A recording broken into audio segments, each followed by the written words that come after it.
एक बार हजरत आदम अलैहिस्सलाम बीमार हो गए। उस समय उनकी उम्र 1000 साल थी। हजरत आदम अलैहिस्सलाम ने अपनी जिंदगी का एक लंबा हिस्सा जन्नत में बिताया था। जब उनकी जिंदगी के अंतिम दिन नजदीक आए तो उन्हें जन्नत की नेमतों और वहां के फलों की याद सताने लगी। उन्होंने अपने सभी बच्चों को बुलाकर कहा, मेरा अंतिम समय करीब है, मुझे जन्नत की अनगिनत नेमतों और वहां के फलों की याद आ रही है। क्या तुम मेरे लिए जन्नत के कुछ फल ला सकते हो? यह सुनकर उनके सभी बेटे जन्नत के फलों की तलाश में निकल पड़े। लेकिन हजरत शीश अलैहिस्सलाम अपने पिता की सेवा में लगे रहे।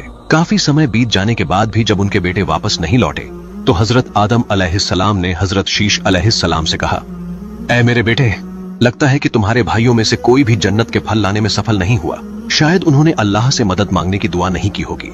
अगर वे अल्लाह के इतने करीब नहीं हैं कि उनकी दुआ कबूल हो तो वे दुनिया में जन्नत के फल कैसे ला सकते हैं? लेकिन तुम अल्लाह के करीबी बंदे हो।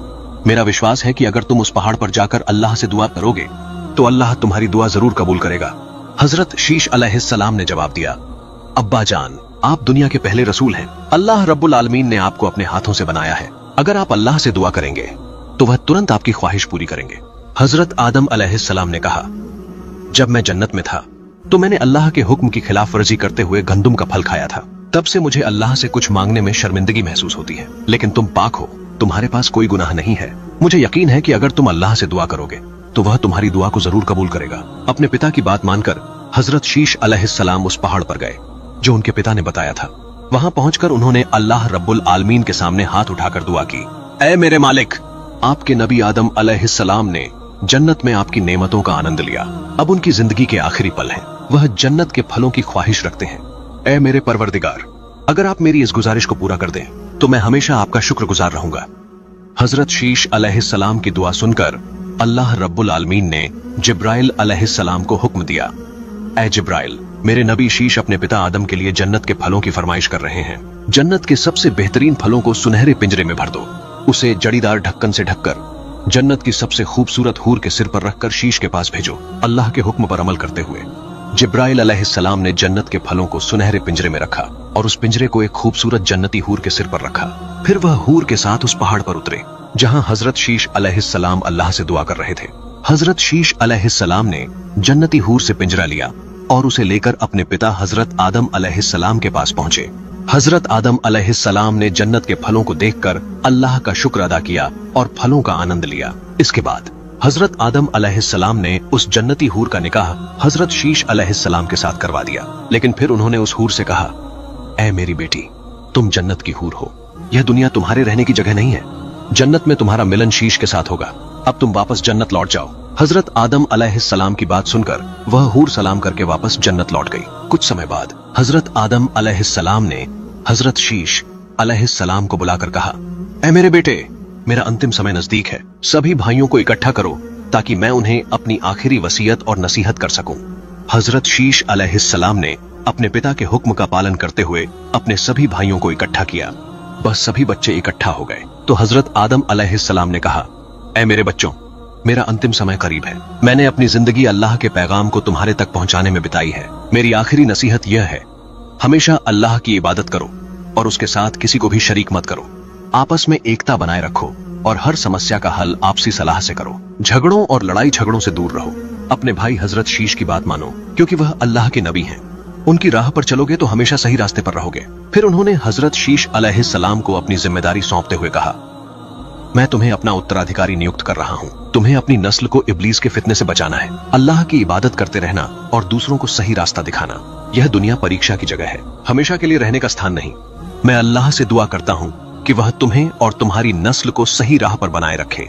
हजरत आदम अलैहिस्सलाम ने अपने बेटों से कहा, मुझे उम्मीद है कि तुम लोग सच्चे रास्ते पर रहोगे। याद रखो, मैं अपने बाद हजरत शीश को अपने स्थान पर उत्तराधिकारी के रूप में नियुक्त कर रहा हूं। इसके बाद तुम सभी शिक्षा के ही तालीम और जिंदगी के हर मामले में परामर्श उन्हीं से लेना। फिर हजरत आदम अलैहिस्सलाम ने हजरत शीश से मुखातिब होकर कहा, ऐ मेरे बेटे, याद रखना, यह दुनिया कठिनाइयों से भरी जगह है। यह स्थायी निवास का स्थान नहीं है। हर इंसान को यहां से रुखसत होना है। इब्लीस तुम्हारा सबसे बड़ा दुश्मन है, इसलिए हमेशा सतर्क रहना। तुम्हारी जिम्मेदारी है कि तुम अपने भाइयों और संतानों की निगरानी करो। ध्यान रखना कि इब्लीस तुम्हें या तुम्हारे परिवार को गुमराह न कर सके। वह हर समय अपनी चालों से तुम्हें फंसाने की कोशिश करेगा। तुम्हें अपने परिवार को बार बार नसीहत करनी होगी कि वे सही रास्ते पर चलें और हमेशा अल्लाह की इबादत करें। मैं अल्लाह से दुआ करता हूं कि वह तुम्हें और तुम्हारी नस्लों को सही रास्ते पर चलने की तौफीक अता करे। इसके बाद हजरत आदम अलैहिस्सलाम ने हजरत शीश को अपना उत्तराधिकारी नियुक्त किया। फिर अल्लाह रब्बुल आलमीन ने हजरत शीश अलैहिस्सलाम को नबूवत से नवाजा। कुछ समय बाद जिब्राइल अलैहिस्सलाम हजरत आजराइल मलकुल मौत के साथ हजरत आदम अलैहिस्सलाम के पास आए।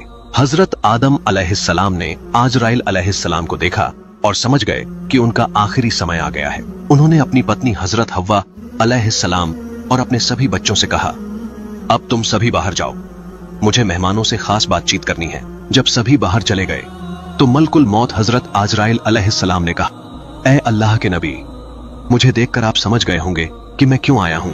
अगर आप इजाजत दें तो मैं अल्लाह के हुक्म से आपकी रूह कब्ज करना चाहूंगा। हजरत आदम अलैहिस्सलाम ने जवाब दिया, आजराइल, मैं हमेशा अल्लाह के हुक्म के लिए तैयार हूं, आप अपना काम पूरा करें। उनकी अनुमति के बाद मलकुल मौत ने उनकी रूह कब्ज करने की तैयारी की। यह देखकर जिब्राइल अलैहिस्सलाम ने कहा, ऐ मलकुल मौत, अल्लाह ने हजरत आदम को अपनी मोहब्बत और कुदरत से बनाया है, इसलिए मैं तुमसे दरख्वास्त करता हूं कि उनकी रूह इस तरह से कब्ज करो कि उन्हें कोई तकलीफ ना हो। जिब्राइल अलैहिस्सलाम की इस दरख्वास्त को मानते हुए मलकुल मौत ने हजरत आदम अलैहिस्सलाम की रूह को बिना किसी तकलीफ के कब्ज कर लिया।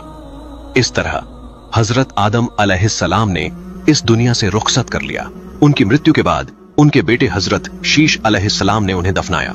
हजरत आदम अलैहिस्सलाम का यह अमल उनकी संतान के लिए रहनुमाई और नसीहत का सबसे बड़ा सबक है। इन्ना लिल्लाही व इन्ना इलैहि राजून। हजरत आदम अलैहिस्सलाम ने इस दुनिया की मोह माया को छोड़कर अपने परवरदिगार के पास लौट गए। उनकी आंखें बंद हो गईं और उन्होंने आखिरी सांस ली।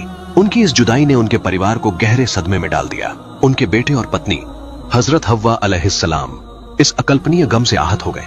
हजरत हव्वा अलैहिस्सलाम अपने शौहर के पास बैठकर रोते हुए कहने लगी, ऐ मेरे प्रिय, अल्लाह ने हमें जन्नत की नेमतों में रखा, फिर हमें इस दुनिया में भेजा। हमने हर सुख दुख और हर मुश्किल का सामना एक साथ किया, लेकिन आज तुम मुझे अकेला छोड़कर चले गए। अब मैं किससे अपनी बातें करूंगी, किसका सहारा लूंगी। उनकी मृत्यु के बाद उनके बेटे यह तय नहीं कर पा रहे थे कि हजरत आदम अलैहिस्सलाम को कैसे दफनाएं। उन्होंने पहले कभी किसी इंसान को दफनाते नहीं देखा था। इस समस्या को हल करने के लिए अल्लाह रब्बुल आलमीन ने जिब्राइल अलैहिस्सलाम को भेजा। जिब्राइल अलैहिस्सलाम ने हजरत शीश अलैहिस्सलाम को दफन कफन का सही तरीका सिखाया। उनके मार्गदर्शन के अनुसार हजरत आदम अलैहिस्सलाम को सरण द्वीप के एक पहाड़ पर दफनाया गया। हजरत आदम अलैहिस्सलाम की मृत्यु के बाद हजरत हव्वा अलैहिस्सलाम गहरे शोक में डूब गईं। उनकी मृत्यु 1 साल बाद हुई। उन्हें भी हजरत आदम अलैहिस्सलाम की कब्र के पास ही दफन किया गया। प्रिय दर्शकों, यह कहानी हमारे पहले पिता और माता हजरत आदम